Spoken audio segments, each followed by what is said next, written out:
Hi everyone, कैसे हैं आप सभी। हम सब तैयारी कर रहे हैं बीपीएससी टीआरई 3.0 री एग्जामिनेशन की, जिसमें मैंने आप लोगों के साथ में भारतीय राष्ट्रीय आंदोलन जो था उसको लेकर कुछ कुछ महत्वपूर्ण अधिवेशन जो है वो मैं आप लोगों के साथ में डिस्कस कर चुकी हूँ। ये सारे की सारी चीज़ें मैंने आप लोगों के साथ में कल की वीडियो में डिस्कस किया था, जिसका मैं लिंक आप लोगों को डिस्क्रिप्शन में बॉक्स में दे दूंगी। आज की वीडियो में हम लोग डिस्कस करेंगे भारतीय राष्ट्रीय आंदोलन को किस तरीके से हम लोग शॉर्ट में देख सकते हैं। भारतीय राष्ट्रीय आंदोलन से लेकर कुछ कुछ इंपॉर्टेंट चीज़ें, उसके अलावा कांग्रेस के गठन के कुछ सिद्धांत, वायरस आए और कुछ इंपॉर्टेंट डेट्स, इन सब के बारे में आज की वीडियो में हम लोग डिस्कस करने वाले हैं। हम लोग पढ़ेंगे आज की वीडियो में भारतीय राष्ट्रीय आंदोलन के बारे में। ये जो आंदोलन था वो 1885 से लेकर 1947 तक चला था। कब चला था ये भारतीय राष्ट्रीय आंदोलन? तो ये आंदोलन जो था वो 1885 से लेकर 1947 तक चला था। इसकी जो बैठक थी वो कब हुई थी? तो इसकी जो बैठक थी वो हुई थी 1885 में, 20 से 28 दिसंबर के बीच में। ये जो डेट है ना, 20 से 28 दिसंबर, इसको आप लोग ज़रूर से ज़रूर याद रखिएगा कि भारतीय राष्ट्रीय आंदोलन की जो बैठक है वो 1885 में 20 और 28 दिसंबर के मध्य में भारतीय राष्ट्रीय आंदोलन की डेट है। ये जो आंदोलन था, यानी कि ये जो बैठक थी, आंदोलन मतलब ये जो बैठक थी, वो बैठक जो थी वो पूना में होने वाली थी, बट पूना में हुई नहीं थी, लेकिन उसका स्थान जो है वो परिवर्तित करके और मुंबई कर दिया गया था। अब कारण पूछा जाता है कि इसकी जो बैठक थी वो पूना में होने वाली थी बट मुंबई में हुई थी, इसका क्या कारण था? तो इसका कारण था कि पूना जो था वो पूना के अंदर प्लेग फैल गया था। पूना में क्या फैल गया था? प्लेग। अब यह जो बैठक थी वो कहाँ हुई थी? तो ये बैठक मुंबई में हुई थी। अब मुंबई के कौन से स्थान पर हुई थी? तो मुंबई में गोकुलदास तेजपाल संस्कृत महाविद्यालय, ये जो स्थान है ना महाविद्यालय, इसका नाम याद रखिएगा, आप लोगों को एग्जाम में पूछा जा सकता है कि जो बैठक थी वो कौन से स्थान पर हुई थी? मुंबई के। तो मुंबई के गोकुलदास तेजपाल संस्कृत महाविद्यालय में हुई थी। इस बैठक में कितने लोगों ने भाग लिया था? तो ये जो बैठक थी इसके अंदर टोटल जो थी वो 72 प्रतिनिधित्व थे, यानी कि इस बैठक का प्रतिनिधित्व करने वाले कितने लोग थे? तो 72 थे, और सबसे ज्यादा थे। हम लोगों से पूछा भी जा सकता है कि सबसे ज्यादा जो प्रतिनिधि थे वो कौन सी बैठक में थे? तो सबसे ज्यादा प्रतिनिधि जो थे वो 1885 की जो बैठक थी जो मुंबई में हुई थी उसमें थे। अब इन 72 प्रतिनिधि जो थे, इनमें से कौन कौन कितने कितने लोग, यानी कि कौन कौन से लोग कहाँ कहाँ से आए थे? तो देखिए, मुंबई से यहाँ पर मुंबई से लोग कितने लोग आए थे? तो मुंबई से आए थे 38 लोग। मद्रास से कितने लोग आए थे? तो मद्रास से आए थे 21 लोग, 21। और संयुक्त प्रांत से कितने आए थे? तो संयुक्त प्रांत से आए थे 7। पंजाब से कितने आए थे? तो पंजाब से आए थे 3, एंड बंगाल से भी 3। और बिहार से कितने आए थे? बिहार से कोई नहीं था, यानी कि इस बैठक में बिहार से कोई भी प्रतिनिधित्व करने वाला नहीं था। तो ये चीज़ इंपॉर्टेंट है क्योंकि बिहार का एग्जाम है और बिहार से रिलेटेड ही चीज़ें हैं, और बिहार में से कोई प्रतिनिधित्व करने वाला नहीं है, बिहार में 0 है। तो ये क्वेश्चन आप लोगों से पूछा जा सकता है कि बिहार में से कितने लोग प्रतिनिधित्व करने वाले थे? तो बिहार से कितने लोग प्रतिनिधित्व करने वाले थे? बिहार से थे 0। अब हम लोग देखते हैं आगे कि दादा भाई नौरोजी के बारे में देखते हैं कि ये जो बैठक थी कौन सी? भारतीय राष्ट्रीय आंदोलन वाली, जिसका नाम भारतीय राष्ट्रीय भारतीय, उसके बाद में हम लोग देखते हैं भारतीय राष्ट्रीय संघ के बारे में।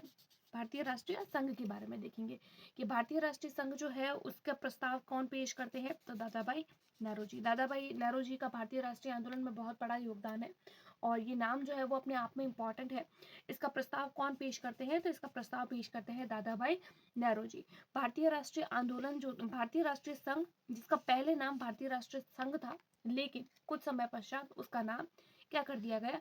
परिवर्तित कर दिया गया। और परिवर्तन करने के बाद में इसका नाम क्या रख दिया गया? भारतीय राष्ट्रीय कांग्रेस। नाम याद रखिएगा कि भारतीय राष्ट्रीय कांग्रेस का पहले का नाम क्या था? भारतीय राष्ट्रीय संघ। जिसका नाम किसने बदला था? तो वो नाम बदला था दादा भाई नौरोजी। अब देखते हैं भारतीय राष्ट्रीय कांग्रेस, इसका नाम रख दिया गया।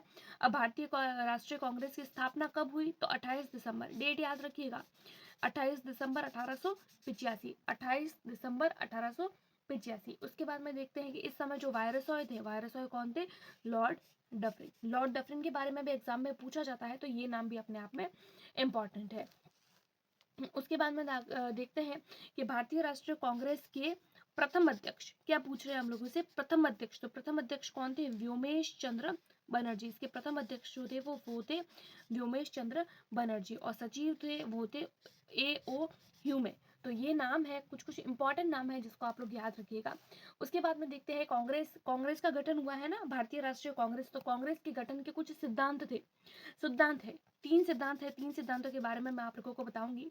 पहला आता है सुरक्षा कपट का सिद्धांत। कौन सा सिद्धांत है? पहला सुरक्षा कपट का सिद्धांत, दूसरा है षड्यंत्र का सिद्धांत और तीसरा है हमारे पास में त्वरित चालक का सिद्धांत। पहला सिद्धांत कौन सा है? सुरक्षा कपट का सिद्धांत। सुरक्षा कपट का सिद्धांत किसने दिया था? तो सुरक्षा कपट का सिद्धांत दिया था लाला लाजपत राय। इनके नाम है ना सिद्धांत, कौन सा सिद्धांत किसने दिया? आप लोगों से मैचअप में भी पूछे जा सकते हैं, क्योंकि आजकल इस तरीके से कॉम्प्लिकेटेड क्वेश्चन ही पूछे जाते हैं। तो मैचअप में भी पूछे जा सकते हैं, डायरेक्टली भी पूछे जा सकते हैं।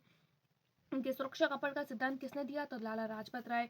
षड्यंत्र का सिद्धांत किसने दिया? तो रजनी पालमे दत्त द्वारा दिया गया। और त्वरित चालक का सिद्धांत किसने दिया? तो गोपाल कृष्ण गोखले। तो ये सिद्धांत थे। उसके बाद में वायरसॉय के बारे में हम लोग देख लेते हैं कि यहाँ के जो प्रथम वायरसॉय थे, प्रथम वायरसॉय कौन थे? Lord Canning. प्रथम कौन थे? Lord Canning. दूसरे कौन थे? लॉर्ड लिटन।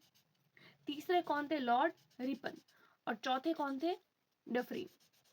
याद रखिएगा, चौथे कौन थे? डफरिन। डफरिन के बारे में अभी पहले भी हम लोगों ने देखा है। यहाँ पर इस समय वायरस आए, यानी कि भारतीय राष्ट्रीय कांग्रेस की स्थापना के समय जो वायरस आए थे वो भी लॉर्ड डफरिन थे, और ये चौथे नंबर के थे। डेट देख लेते हैं हम लोग कि दूसरे वायरस आए के समय डेट क्या थी? तो 1876 से लेकर 1880। तीसरे वायरस आए के समय 1880 से लेकर 1884, और चौथे के समय 1884 से लेकर 1888। तो ये कुछ इंपॉर्टेंट डेट्स है। अब हम लोग आगे देखते हैं बंगाल विभाजन के बारे में। अब हम लोग देखेंगे कि बंगाल के विभाजन का मेन रीजन क्या था। इसका जो कारण जो अंग्रेजों द्वारा बताया गया था, वो बोला गया था कि प्रशासनिक कारण। अंग्रेजों ने बताया था इसका प्रशासनिक कारण, लेकिन इसका मेन रीजन क्या था कि वो धार्मिक आधार पर विभाजन हुआ था, धर्म के आधार पर, जाति के आधार पर। बंगाल विभाजन कब हुआ था और इसके वायरसाय कौन थे? बंगाल विभाजन के समय, यहाँ के वायरसाय कर्जन थे, लॉर्ड कर्जन, 1899 से लेकर 1905। और गृह सचिव कौन थे? तो गृह सचिव का नाम भी बहुत बार ये इंपॉर्टेंट है, ये सारे नाम है ना, ये इंपॉर्टेंट है और टू द पॉइंट बात करी गई है इस आज की वीडियो में। गृह सचिव कौन थे? तो गृह सचिव थे रीजले। और बंगाल के लेफ्टिनेंट गवर्नर, किसकी बात हो रही है? बंगाल के लेफ्टिनेंट गवर्नर की। तो बंगाल के लेफ्टिनेंट गवर्नर जो थे वो थे लीथ फ्रेजर। उसके बाद में हम लोग देखते हैं बंगाल विभाजन, कि बंगाल विभाजन को लेकर कुछ इंपॉर्टेंट डेट्स है, उसके बारे में हम लोग देख लेते हैं कि बंगाल विभाजन जो है उसको लेकर इंपॉर्टेंट डेट, कि विभाजन का जो प्रस्ताव पेश किया गया था, विभाजन का प्रस्ताव पेश कब किया गया था? 19 जुलाई 1905 को। और 20 जुलाई 1905 को क्या हुआ? इस प्रस्ताव को पारित कर दिया गया।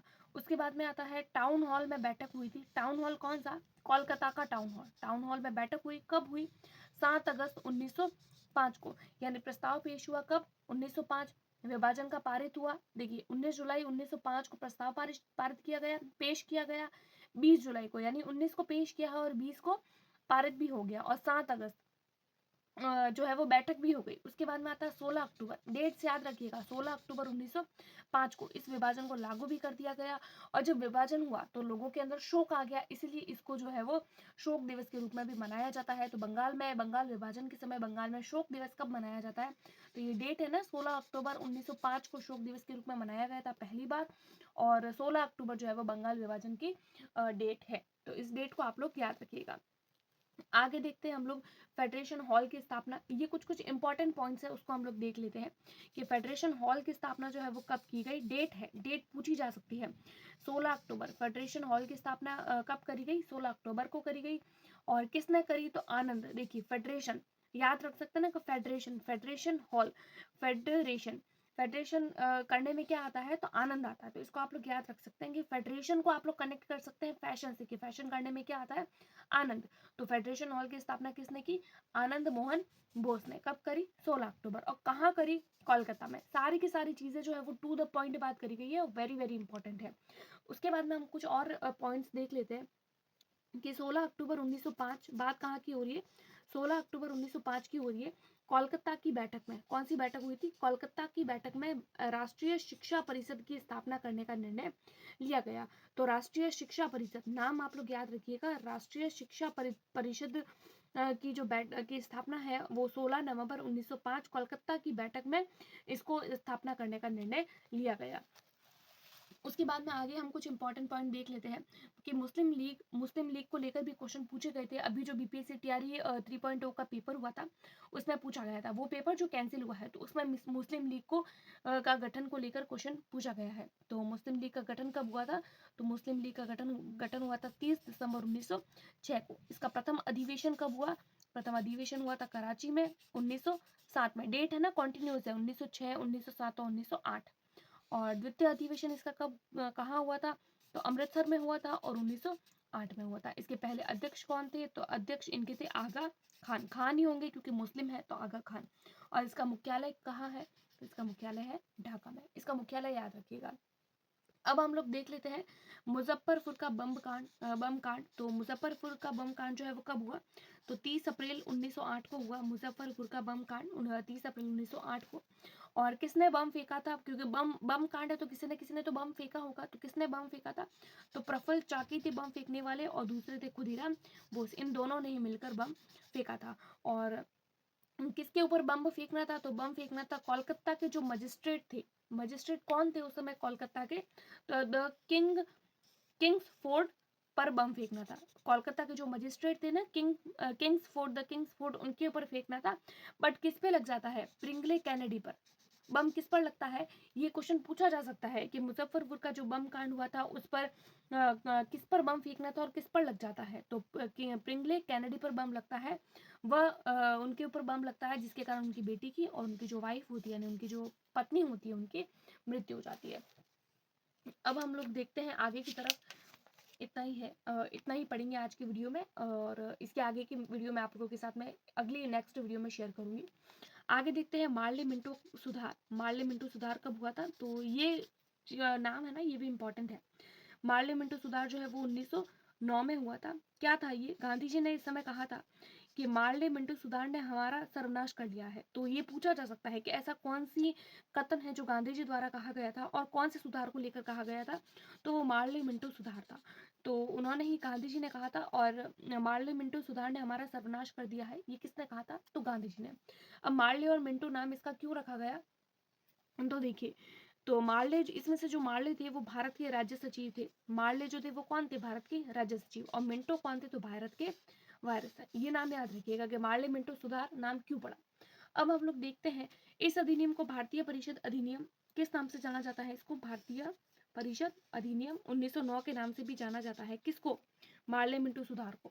मुसलमान के लिए प्रत्यक्ष निर्वाचन प्रस्ताव पारित किया गया। तो किसमें करा गया? क्वेश्चन पूछा जा सकता है कि मुसलमानों के लिए प्रत्यक्ष निर्वाचन प्रस्ताव कौन से सुधार में पारित किया गया? मार्ले मिंटो सुधार में। और इसके लिए 8 मुसलमानों को जो है वो सीट दे दी गई थी। तो ये कुछ बातें थी भारतीय राष्ट्रीय आंदोलन को लेकर और जीके या जीएस को लेकर। इसके अलावा और भी वीडियोस है और भी क्लासेस है जो मैं आप लोगों के साथ में शेयर करूंगी। इससे पहले भी भारतीय राष्ट्रीय आंदोलन को लेकर मैंने आप लोगों के साथ में एक वीडियो शेयर करी है जिसका मैं डिस्क्रिप्शन बॉक्स में आप लोगों को लिंक दे दूंगी। आप लोग उसको जरूर चेकआउट करिएगा। आई होप आप लोगों को वीडियो पसंद आई होगी। पसंद आई हो तो please like, subscribe and share. Thanks for watching.